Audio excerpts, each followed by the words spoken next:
तर मुलांना आपण बघा याच्यामध्ये पाहणार आहोत की तुम्हाला इथे एक न्यूज दिलेली आहे की दोन प्रकारचे इथे न्यूज तुम्हाला दिलेले आहेत की या न्यूज आपण ज्या वर्तमानपत्रामध्ये म्हणा किंवा आपण टीव्हीवरती पाहत असतो त्या कोणत्या प्रकारच्या आहेत त्याचं तुम्हाला इथे एक्झाम्पल दिलेलं आहे, उदाहरण दिले आहे की उदाहरणाच्या माध्यमातून तुम्ही अधिक समजून घ्यावा आणि चित्रीकरणाच्या माध्यमातून तुम्ही समजून घ्यावा की कशा प्रकारच्या ज्या बातम्या आहेत ह्या बातम्या प्रसारित केल्या जात आहेत.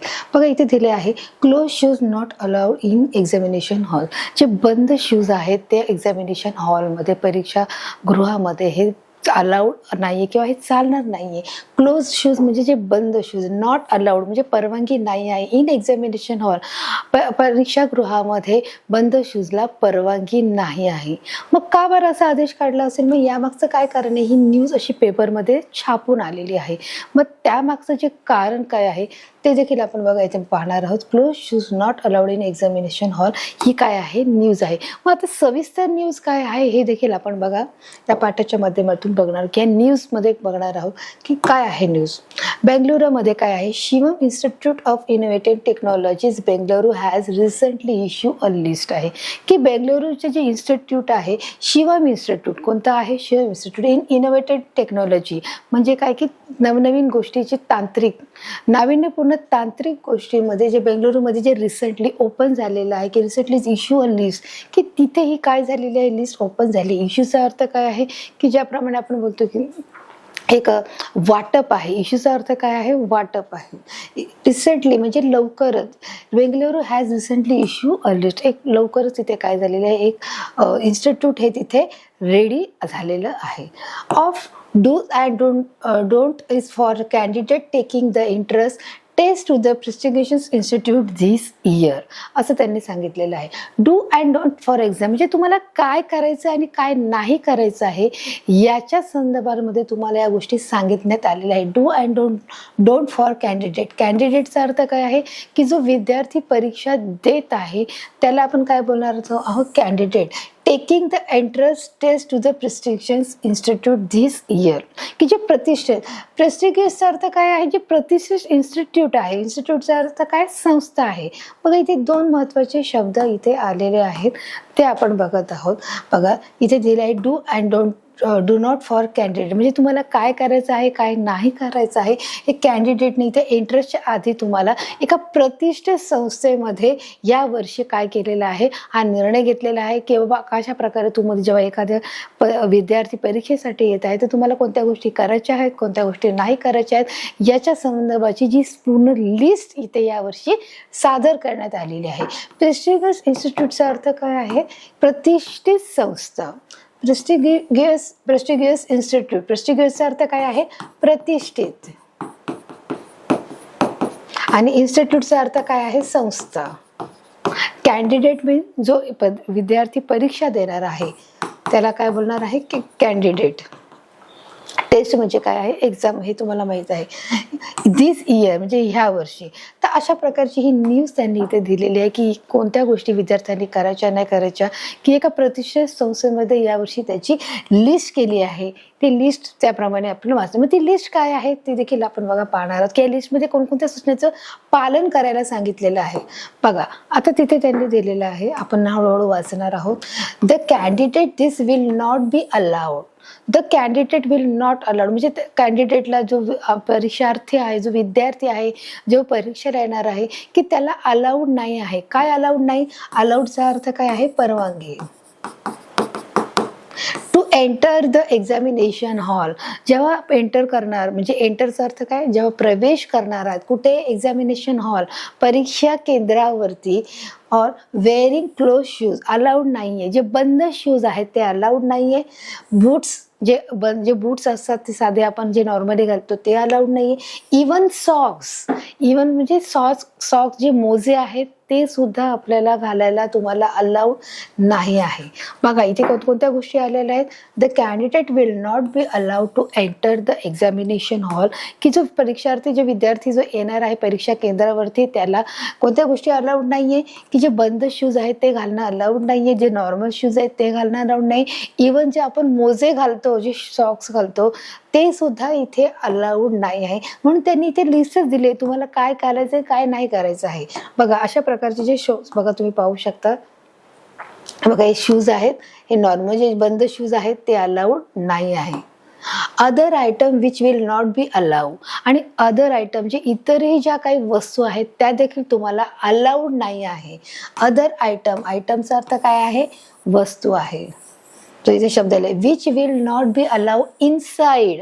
इनसाइड म्हणजे आत. आत कुठे, ज्या परीक्षा केंद्रावर की ज्या आपण वर्गामध्ये बसणार आहोत त्या परीक्षाच्या वर्गामध्ये तुम्हाला कोणत्याही प्रकारच्या इलेक्ट्रॉनिक ज्या वस्तू आहेत त्या तुम्ही घेऊन जाऊ शकणार नाहीत. उदाहरणार्थ मुलांनो, जर तुमचं इलेक्ट्रिक घड्याळ असेल, फोन असेल, त्याचप्रमाणे तुमचा आपण बोलू शकतो कॅल्क्युलेटर असेल, त्या म्हणजे ह्या सगळ्या फोन आहे, म्हणजे तुम्ही कोणत्याही गोष्टी तुम्ही इथे आतमध्ये घेऊन जाऊ शकणार नाही, जेणेकरून तिथे कॉपीचं प्रमाण वाढू शकतं, इतरांना कॉपी करण्यास मदत होऊ शकते, आणि त्याचप्रमाणे जो नियमाचा जो भंग तिथे केला जाऊ शकतो. आणि म्हणून त्यांनी सांगितले की तुम्ही इथे या सर्व गोष्टीला अलाउड नाही आहे. Other item which will not B allow inside म्हणजे आतमध्ये, इन्क्लूड मोबाईल. मग त्याच्यामध्ये काय काय आलंय, मोबाईल फोन्स आलेला आहे, त्याच्यामध्ये मायक्रोफोन्स आलेले, जे छोटे फोन असतात जे मायक्रोफोन्स आहेत, इयर प्लग आहे, जे आपले इयरफोन आहेत की जे आपण बघा इतरांना त्रास होईल म्हणजे आपण इयरफोन जे लावतो ते इयर प्लग्स आहेत, कॅल्क्युलेटर आहे, जसं मी आता सांगितलं की याच्या सर्व वस्तू आहेत, त्या सर्व वस्तूंना इथे काय केली आहे, मनाई केली आहे. की जनरली बघा 10वी-12वीच्या बोर्डाच्या ज्या परीक्षा होतात, त्याचप्रमाणे जे आणि नीटचे जे एंट्रन्स एक्झाम असते त्यावेळेस देखील या नियमांचं पालन असतं ते फार सख्तपणे केलं जात असतं. की ज्याप्रमाणे त्यांचे ड्रेसअप देखील कशा प्रकारे असावा हे देखील जी परीक्षा मंडळ आहे ते ठरवलं जातं, की त्या ड्रेसअपमध्ये आलं तरच तुम्ही तिथे परीक्षा केंद्रावर आम्ही तुम्हाला एंट्री देणार आहोत, अन्यथा देणार नाही आहोत. म्हणजे फार इथे नियमांचं कडक पालन केलं जातं, जेणेकरून कोणत्याही प्रकारच्या कॉपीचा गैरवर्तन तिथे केलं जाऊ नये. त्याचप्रमाणे विद्यार्थ्यांनी स्वतः केलेली कॉपी किंवा इतरांना केलेली मदत ही देखील कायद्याच्या नियमानुसार हे काय होत आहे, उल्लंघन होत आहे. त्याचप्रमाणे शिक्षकांनी देखील विद्यार्थ्यांना जर मदत करत असतील तर त्याच्यामध्ये देखील त्यांच्यासाठी हे कडक कायदे निर्माण केलेले आहेत. आणि मग अशा प्रकारे हे सगळ्या गोष्टी कशासाठी आहेत, तर आपल्याला कोणत्याही प्रकारचं तिथे अभ्यासामध्ये गैरवर्तन होऊ नये किंवा कॉपीचा प्रकार तिथे घडू नये, म्हणून या सर्व गोष्टीची इथे काय केलेली आहे, लिस्ट दिलेली आहे.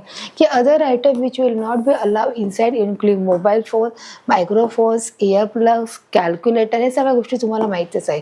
बघा आता या सगळ्या गोष्टी तुम्हाला दिसत आहेत. त्याच्याशिवाय जसं मी तुम्हाला सांगितलं की अजूनही ज्या महत्त्वाच्या ज्या एक्झाम्स असतात, म्हणजे जे एंट्रन्स एक्झाम आहेत, नीट आहे, जे आहे, टी आहे, त्याचप्रमाणे CAT आहे, की या सर्व ज्या कठीण परीक्षा असतात, ज्या एक्झाम असतात, त्या बाहेरच्या दूरदूरच्या ठिकाणी लोक आलेले असतात. आणि त्या ठिकाणी महत्त्वाचे म्हणजे की त्या लोकांना तिथे प्रवेश करताना कोणत्याही प्रकारचं इथे तुम्हाला हातात बांगडी म्हणा, काळातले म्हणा, की तुम्हाला इथे वेअर करू देत नाही. मग शूज, हाय हिल्स प्रोव्हाइडेड, म्हणजे ते त्यांनी सांगितलेलं आहे की all types of materials, object, ornaments in ring, bracelet, तावीज अँड प्रोव्हाइडचा अर्थ काय, प्रतिबंध आहे. की कोणत्याही प्रकारचं तुम्हाला बँगल्स म्हणजे बांगडी घालता येणार नाही, ब्रेसलेट घालता येणार नाही, तावीज घालता येणार नाहीये, आणि सगळ्या ज्या गोष्टी जे इयरिंग्स आहेत ते देखील घालता येणार नाही. की तुम्ही जे परीक्षा केंद्राच्या बाहेर या गोष्टी ठेवून जायच्या आहेत, की जेणेकरून कोणत्याही प्रकारचा कॉपीचा प्रकार तिथे घडता कामा नये.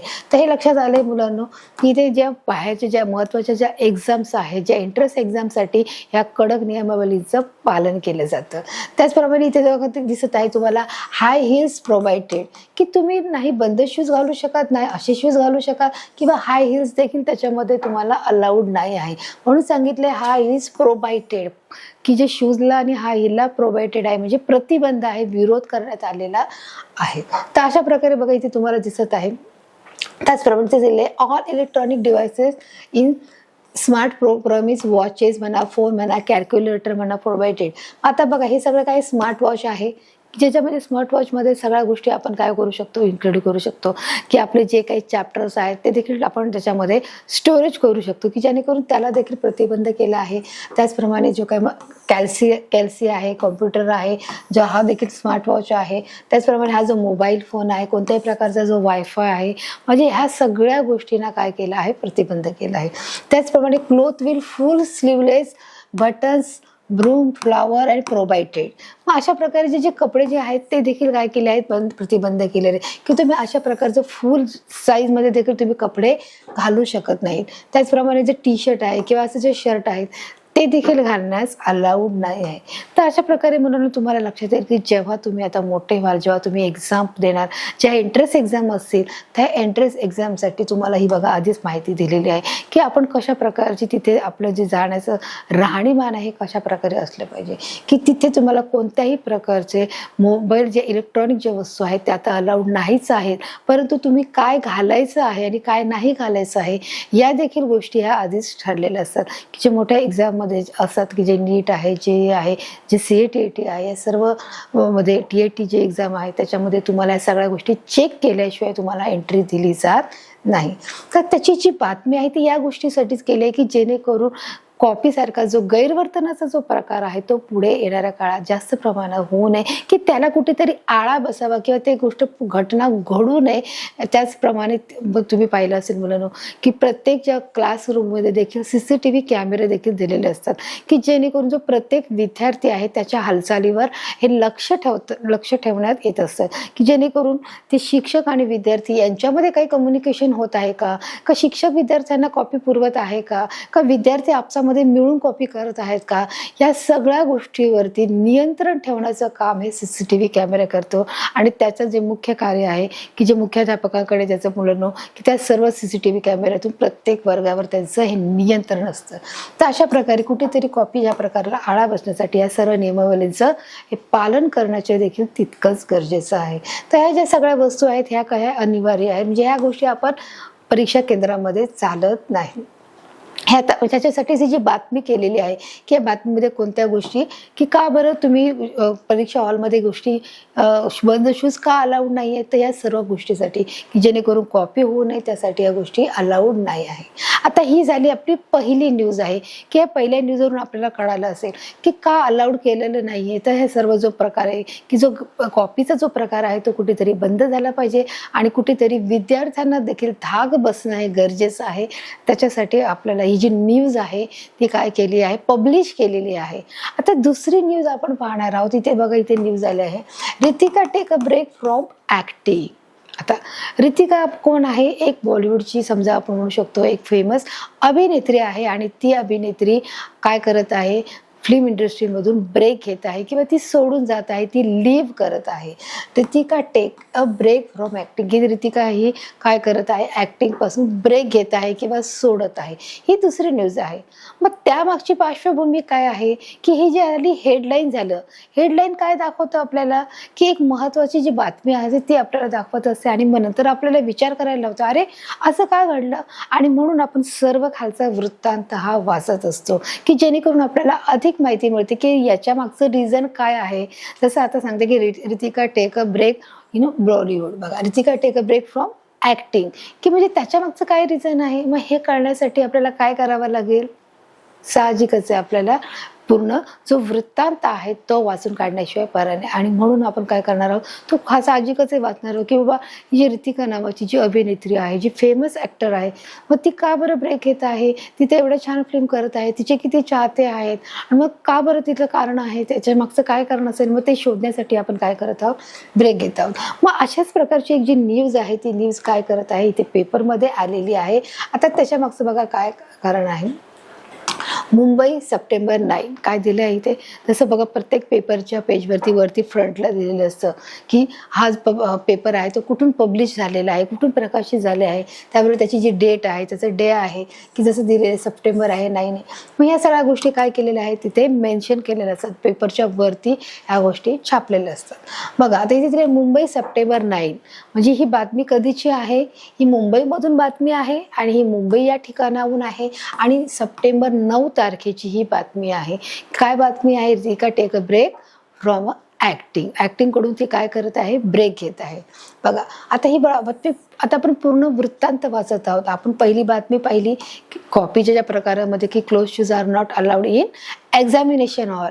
मग ते का एक्झामिनेशन हॉलमध्ये का अलाउड नाही आहे, तर मग आपण त्या सगळ्याची लिस्ट पाहिली की मुलांनी काय घालायचं आहे काय नाही घालायचं. ही आपली पहिली बातमी होती. आपली जी सेकंड जी न्यूज आहे ती कोणती न्यूज आहे, आता बघा पाहत आहोत. Famous actress Ritika who is believed to be the most highly paid star. जी फेमस ॲक्ट्रेसचा अर्थ काय आहे, अभिनेत्री. ॲक्ट्रेस मीन अभिनेत्री, फेमस म्हणजे एक प्रसिद्ध अभिनेत्री की जी त्या पिक्चरसाठी खूप जास्त पैसे घेणारी जी अभिनेत्री आहे, हु इज बिलीव्ह, जिच्यावर सगळे जे प्रेम करतात ती बे द मोस्ट हायली पेड म्हणजे सर्वात महागडी जी ऍक्ट्रेस आहे, ती काय करत आहे, ती याच्यातून ब्रेक घेत आहे. बघा, famous actress Ritika, who is believe, सगळेजण जे तिला जाणतात, माहिती आहेत की जी सर्वात जास्त पैसे पे करणारी आहे, ती in Bollywood is all set to break the heart of the her fan. की ती प्रत्येक जे तिचे चाहते आहेत त्या चाहत्याचं तिने काय केलं आहे, हृदय तोडलेलं आहे. बघा, in Bollywood is all set to break the heart म्हणजे हृदय तोडणे आहे. ब्रेक म्हणजे तोडणे, हार्ट म्हणजे हृदय. Break the heart of her fan. तर इथे काय दिले की आपण जे तिची ऋतिका जी ऍक्ट्रेस आहे ती बॉलिवूड पासून ती काय घेत आहे, ती अभिनेत्री फिल्म इंडस्ट्री पासून ती स्वतःला ब्रेक घेत आहे किंवा ती सोडून जात आहे. मग त्याच्यामुळे तिचे जे सर्व चाहते आहेत बॉलिवूड मधले is all set to break the heart of her fan. Fan म्हणजे जसं मी सांगितलं पंखा नाही, तर फॅन म्हणजे जे तिचे चाहते आहेत की जे तिच्यावर प्रेम करणारे आहेत, जे तिला आवडणारे आहेत, की जे तिच्यावर मनापासून प्रेम करतात, त्यांचं सर्वांचं तिने हृदय काय केलेलं आहे, तोडलेलं आहे. आता बॉलिवूड म्हणजे काय की जे भारतामध्ये जे पिक्चर बनले जातात त्यांना बॉलिवूड म्हणतात. जे भारताच्या बाहेर म्हणजे अमेरिकेमध्ये म्हणा की जे अमेरिकेमध्ये जे पिक्चर बनले जातात त्याला हॉलिवूड बोलतात, आणि जे दक्षिणोत्तर भागामध्ये जे पिक्चर बनले जातात त्याला टॉलिवूड बोलतात. मग बॉलिवूड हे जे नाव आहे हे हॉलिवूडच्या जागी एच काढून इथे बी लावलेलं आहे, म्हणजे हे भारतातलं आहे पिक्चर म्हणून त्याला बॉलिवूड इंडस्ट्री बोलली जाते. भारताच्या बाहेर जे अमेरिका साईडला जे पिक्चर काढले जातात त्याला हॉलिवूड बोलले जातात. मग एच काढून तिथे बी लावलेलं आहे, म्हणजे हा बॉलिवूड म्हणजे आपण समजून जायचं की हा भारतातला पिक्चर आहे. की बॉलिवूड ऍक्ट्रेस, बॉलिवूड स्टार म्हणजे हा भारतातला आहे. हॉलिवूड स्टार म्हणजे आपण समजतो की तो कसला आहे, तो भारताच्या बाहेर म्हणजे अमेरिका देशातला असू शकतो, भारताच्या बाहेरील मग तो असू शकतो. त्याचप्रमाणे जर आपण बोलू टॉलिवूड स्टार म्हणजे तो दक्षिणोत्तर भागातला ऍक्ट्रेस आहे, अभिनेता आहे, अभिनेत्री आहे, याचा अर्थ तुम्हाला कळलेला आहे. तर in Bollywood is all set to break the heart of her fan. तिने प्रत्येक जे तिचे चाहते आहेत त्या चाहत्याचं काय केलं आहे, हृदय तोडलेलं आहे. In an informal chat with journalist she reveal that she will not sign any more films. की सूत्राच्या माहितीनुसार आम्हाला असं कळलं आहे की ती आता परत कोणतीही पिक्चर साईन करणार नाही आहे. इन अन इनफॉर्मल चॅट की त्यांच्या बोलण्यावर म्हणजे इनफॉर्मल म्हणजे अनौपचारिकरित्या त्यांच्या बोलण्यावरून द जर्नलिस्ट की जे वर्तमानपत्रातले जे जर्नलिस्ट आहेत त्यांच्याकडून असं माहिती पडते, शी रिव्हील म्हणजे प्रकाश होत आहे किंवा माहिती पडत आहे, ही will not sign any more films. ती आता कोणतीही दुसरी फिल्म, कोणतीही एकही फिल्म साईन करणार नाही आहे. इथे दिलेलं आहे बघा, विल नॉट साईन म्हणजे काय, सही करणे. एनी मोर फिल्म्स म्हणजे काय, जे पिक्चर आहे, चित्रपट आहे त्याला बोलू शकतो की ती आता कोणत्याही प्रकारची फिल्म साईन करणार नाही आहे. After completing the big budget movie, after completing म्हणजे तो तिचा जो बिग बजेटचा जो पिक्चर आहे त्याचं नाव काय आहे, अँट आहे. अँट म्हणजे मुंगी आहे, परंतु त्या पिक्चरचं त्यांनी काय ठेवलं आहे, ते नाव ठेवलं आहे आफ्टर कम्प्लिटिंग. म्हणजे जो तिचा बिग बजेटचा जो मोठ्या पैशाचा जो तिचा पिक्चर आहे अँट, या पिक्चर तिचं कम्प्लीट झाल्यानंतर ती कोणतीही आणखी नवीन फिल्म साईन करणार नाही आहे. Next month she refuse to give any reason for her decision. आणि तिने पूर्णपणे नकार दिलाय की तिने हा डिसिजन का घेतला आहे या मागचं कारण अद्याप कळालेलं नाही, आणि तिने नकार दिला आहे. तिचं ते कारण सांगण्यामागे कमी संन्यास का घेत आहे याच्या मागचं तिने कारण सांगितलेलं नाही, आणि तिने काय केलं आहे, रिफ्यूज केलेलं आहे. बघा इथे सांगितलेलं आहे, after completing the big budget म्हणजे एक मोठा प्रोजेक्ट की जे जास्त पैशाचा प्रकल्प, मोठा प्रकल्प आपण बोलू शकतो की मोठा प्रकल्प. बिग बजेट इन मूवी म्हणजे काय आहे, फिल्म आहे. तिचं नाव अँट आहे. आणि नेक्स्ट महिन्यामध्ये तिचा जो बिग बजेटचा जो प्रोजेक्टचा जो पिक्चर आहे, जो अँट आहे, तो कम्प्लीट झाल्यानंतर ती कोणत्याही प्रकारची फिल्म साईन करणार नाहीये. शी रिफ्यूजचा अर्थ काय आहे, नकार देणे. रिफ्यूजचा अर्थ काय आहे, नकार देणे. To give any reason for her decision, की तिने नकार दिलाय की तिने तिचा हा डिसिजन का घेतला आहे सांगण्यासाठी तिने कोणतंही कारण दिलेलं नाही. रिझनचा अर्थ काय आहे, कारण आहे. डिसिजनचा अर्थ काय आहे, निर्णय घेणे आहे. बघा, निर्णय. रिझन म्हणजे कारण. समजतंय.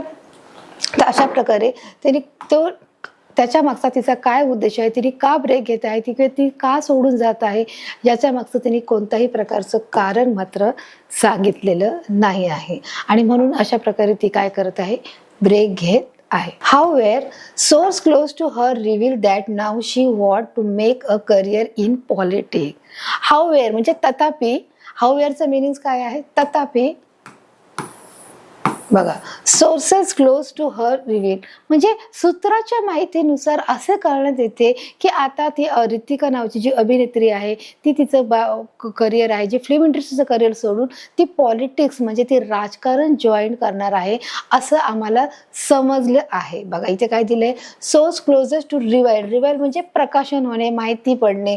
दॅट नाव शी वॉन्ट म्हणजे तिला असे वाटतं आहे, तिची अशी इच्छा आहे to make a career in a politics, की आता तिने तिचं करिअर राजकारणामध्ये करावं अशी तिची काय आहे, इच्छा आहे. म्हणजे असं तिने सांगितलंय का, तर नाही. मग त्याच्यामागे कोणी सांगितलं आहे, सोर्सेसचा अर्थ काय आहे, जे सूत्र आहे. जसं मी तुम्हाला स्टार्टिंगलाच सांगितलं, एखादी कोणतीही माहिती जेव्हा येते तेव्हा आपण स्टार्टिंग ऐकतानाच काय ऐकतो, आमच्या सूत्राच्या माहितीनुसार, आमच्या अधिकाराच्या माहितीनुसार, प्रत्यक्षदर्शीच्या माहितीनुसार. म्हणजे हे त्यांनी सांगितलं खरं खोटं आहे आम्हाला माहिती नाही, परंतु आमच्या सूत्राच्या माहितीनुसार आम्हाला अशी अशी बातमी कळाली आहे. मग तसंच ती रितिका जी नावाची अभिनेत्री आहे ती स्वतः सांगत नाहीये, तिला ते कोण सांगत आहे, तर सूत्राच्या माहितीनुसार. म्हणून तिने सांगितलंय सोर्सेसचा अर्थ काय, सूत्राच्या माहितीनुसार, क्लोज टू हर रिवाईल की सूत्राच्या माहितीनुसार आम्हाला असे कळण्यात येते की तिची अशी इच्छा आहे की to make a career in a politics, की आता मला काय करायचं आहे, राजकारणामध्ये जायचं आहे किंवा राजकारण करण्याची तिची इच्छा आहे. की राजकारण जे आहे, पॉलिटिक्स ज्याला आपण बोलतो, पॉलिटिक्सचा अर्थ काय आहे, राजकारण आहे, की आता मला राजकारणामध्ये जायचं असं तिची इच्छा आहे. तर अशावरून जी न्यूज आहे, या न्यूज मागचं आपल्याला आता काय कळालेलं आहे, पूर्ण वृत्तांत समजलेलं आहे. की अगोदर जी फक्त एक न्यूज होती की Ritika take a break in a Bollywood acting, तर त्याच्यामुळे त्याचं नेमकं कारण काय आहे, तर त्याच्या मागचं नेमकं कारण रितिकाने स्पष्ट केलेलं नाही, परंतु सूत्राच्या माहितीनुसार त्यांनी सांगितले की तिची अशी इच्छा आहे की आता तिला राजकारण जॉईन करायचं आहे आणि म्हणून ती काय करत आहे, ती बॉलिवूडमधून संन्यास घेत आहे, फिल्म इंडस्ट्रीमधून ती संन्यास घेत आहे. तर अशा प्रकारे हे जे कारण आहे, जे आपल्या दोघांची कारण आपल्याला ही कळालेली आहेत. आता आपण पाहणार आहोत की या पाठाच्या माध्यमातून की आलेले जे हार्ड वर्ड्स आहेत ते देखील आपण बघा इथे पाहणार आहोत. म्हणजे आपण दोन गोष्टी पाहिल्या आहेत, दोन आपण न्यूज बघितलेल्या आहेत. न्यूज म्हणजे काय आहे ते पाहिलं आहे, त्याचप्रमाणे न्यूजमध्ये ज्या घटना आहेत त्या कोणत्या प्रकारच्या असतात, जी हेडलाईन असते ती कोणती आहे आणि हेडलाईनच्या नंतर जे पूर्ण वृत्तांत आहे तो कोणत्या प्रकारचा आहे, तो कसा आहे, ते देखील आपण या पाठाच्या माध्यमातून पाहिलं आहे. आता आपण या पाठात आलेले जे हार्डवर्ड आहे, जे वर्ड मिनिंग आहेत, म्हणजे शब्दाचा जो अर्थ आहे तो कोणत्या प्रकारचा आहे ते देखील आपण समजून घेऊया.